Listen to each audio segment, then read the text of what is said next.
आज की कक्षा में हम रस के भेदों के बारे में बताएंगे। रस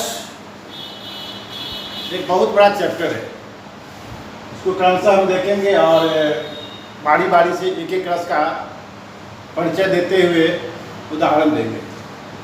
तो श्रृंगार रस का पहला भेद है। रसों में श्रृंगार रस को रसराज कहा गया है।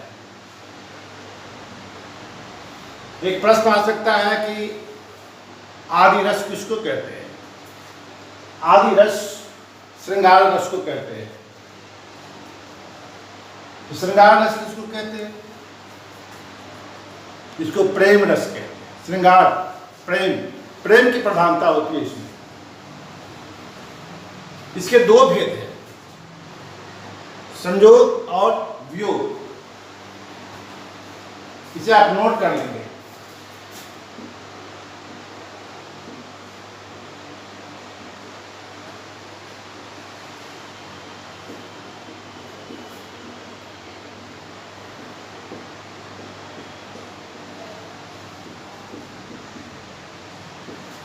संयोग श्रृंगार और वियोग श्रृंगार। सम्यक योग संयोग। संयोग का अर्थ होता है मिलना, जुड़ना। नायक नायिका, प्रेमी प्रेमिका, पति पत्नी जब एक दूसरे से मिलते हैं तो उसे संयोग श्रृंगार कहते हैं। इसमें एक शर्त होती है, केवल मिलने मात्र से संयोग नहीं होता। संयोग में मनसा वाचा कर्मणा की आवश्यकता होती है, अर्थात मन से, वचन से और कर्म से जब एक दूसरे से मिलते हैं तो वहां संयोग श्रृंगार होता है। और वियोग होता है जहां एक दूसरे से अलग होते हैं, मन से, वचन से और कर्म से जब अलग हो जाते हैं तो वहां वियोग श्रृंगार होता है। तो बच्चों, आपने देखा कि श्रृंगार रस के दो भेद होते हैं, संयोग पक्ष और वियोग पक्ष। इस बार की परीक्षा में पूछा भी गया है। तो संयोग का उदाहरण देखें।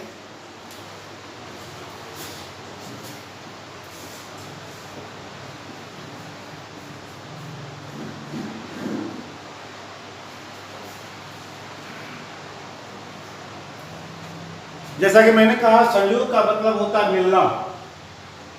आप उदाहरण से और अधिक समझ पाएंगे। उदाहरण एक, इसे नोट करते चलेंगे।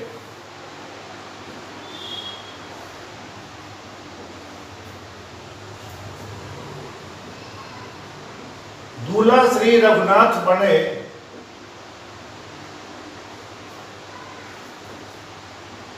दुल्ही से सुंदर मंदिर माही।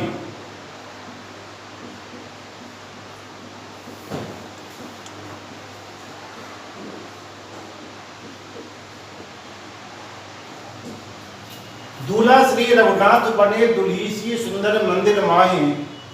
गावत गीत समय मिली सुंदरी। गावत गीत समय मिली सुंदरी।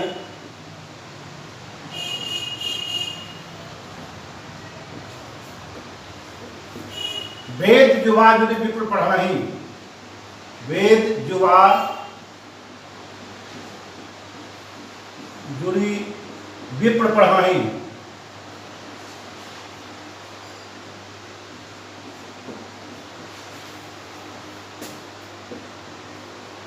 राम को रूप निहारत जानकी।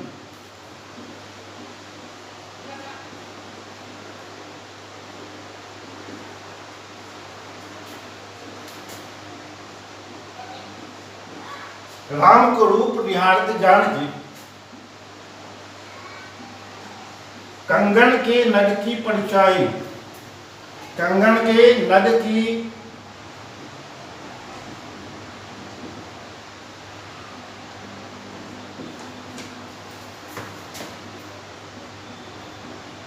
याते समय सुधी भूल गई, याते समय सुधी भूल गई,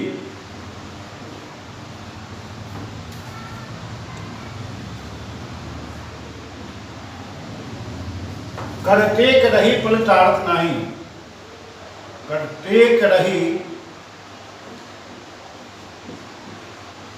पलटारत नहीं।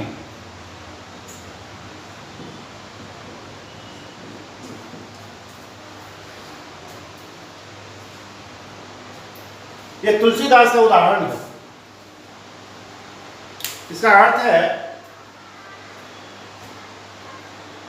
जब सीता और राम का विवाह होता है, वे दोनों विवाह मंडप पर बैठे हुए हैं,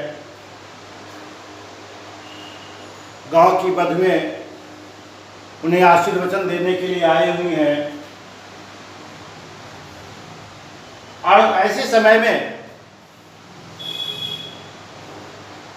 सीता जी राम को देख रही हैं। कैसे देख रही हैं, इसका चित्रण तुलसीदास जी ने किया है। इसे अर्थ देखें, दूल्हा श्री रघुनाथ बने, दूल्हे के रूप में भगवान राम बने हुए हैं, और दुल्हन के रूप में जानकी है। दुल्ही कहते हैं दुल्हन को। श्री सुंदर मंदिर माही, सीता जी विवाह मंडप पर दुल्हन के रूप में बैठी हुई हैं। गावत गीत सभा मिली सुंदरी, ग्रामीण वधु में गांव की महिलाएं सब मंगल गायन गा रही हैं, और ब्राह्मण वेद का पाठ कर रहे हैं, मतलब वे मंत्रोच्चार कर रहे हैं। फिर राम को रूप निहारत जानकी, राम के अनिंद सौंदर्य को जानकी देख, निहारना का अर्थ होता है गौर से देखना।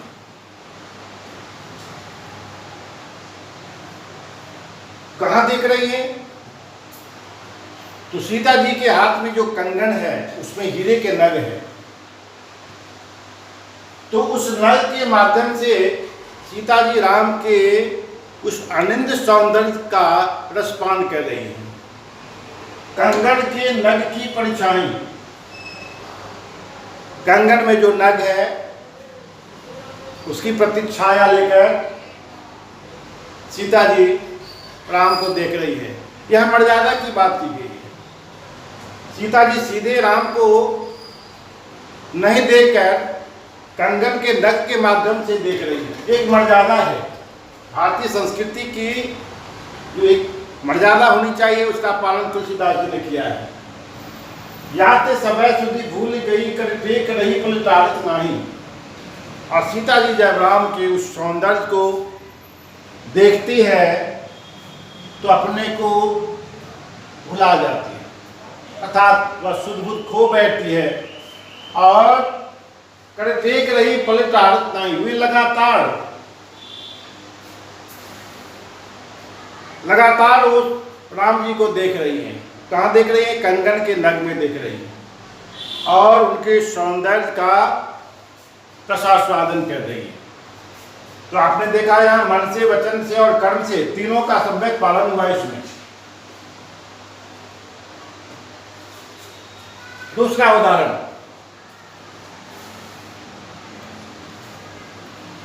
संयोग श्रृंगार का दूसरा उदाहरण देखें।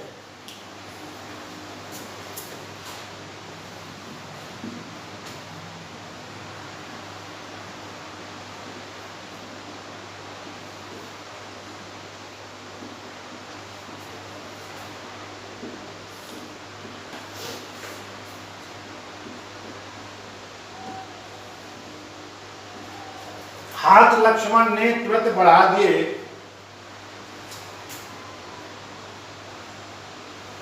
और बोले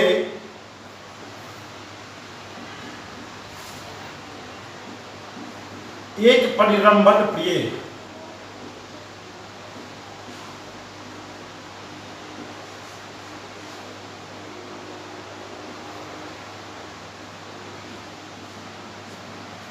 हाथ लक्ष्मण ने तुरंत बढ़ा दिए, और बोले एक परिरंभन प्रिय,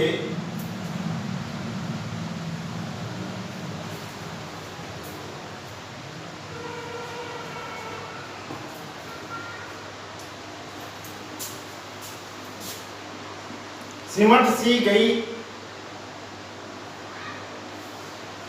सिमट सी सहसा गई, सिमट सी सहसा गई,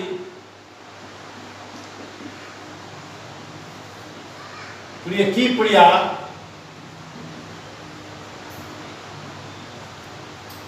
हाथ लक्ष्मण ने तुरंत बढ़ा दिए और बोले एक परिरंभन प्रिय, सिमट सी सहसा गई, प्रिय की प्रिया,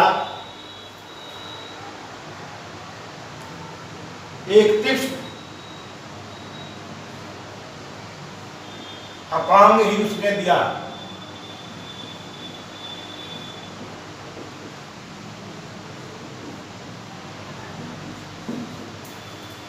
ये खड़ी बोली का उदाहरण,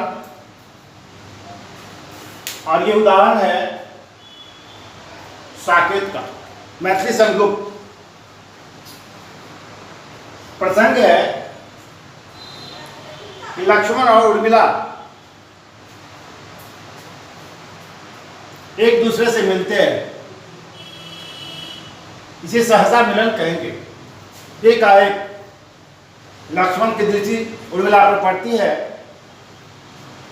और लक्ष्मण क्या बोलते हैं उसी का स्पष्टीकरण यहाँ किया गया। हाथ लक्ष्मण ने तुरंत बढ़ा दिए। एकांत देखकर लक्ष्मण ने उर्मिला से मिलने की इच्छा जाहिर की। उन्होंने अपने हाथ को बढ़ाते हुए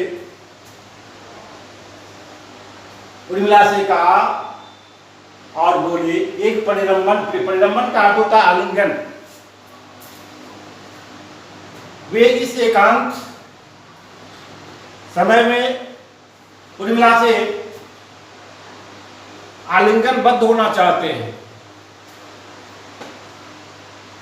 लेकिन मर्यादाशील उर्मिला लज्जा के कारण सिमट सी सहसा गई, प्रिय की प्रिया। प्रिय कहते हैं लक्ष्मण के लिए आया है, प्रिया उर्मिला के लिए आया है। ये हिंदी में दो शब्द आते हैं, एक है प्रिय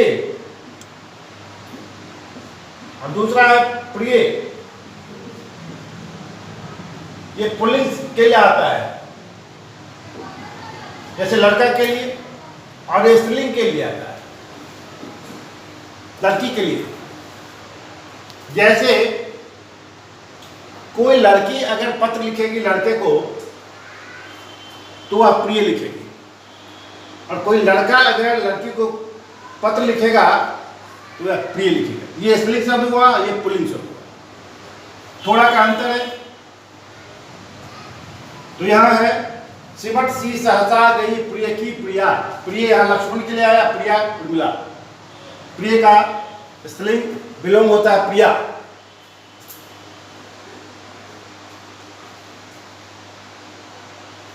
एक तीक्ष्ण अपांग उसने दिया, अर्थात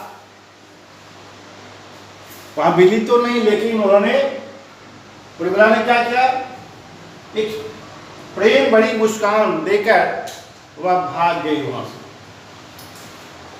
इस तरह देखते हैं कि यहां संयुक्त श्रृंगार का अच्छा उदाहरण प्रस्तुत किया गया है। अगली कक्षा में फिर हम आगे व्यूह श्रृंगार का उदाहरण देंगे। तब तक के लिए धन्यवाद।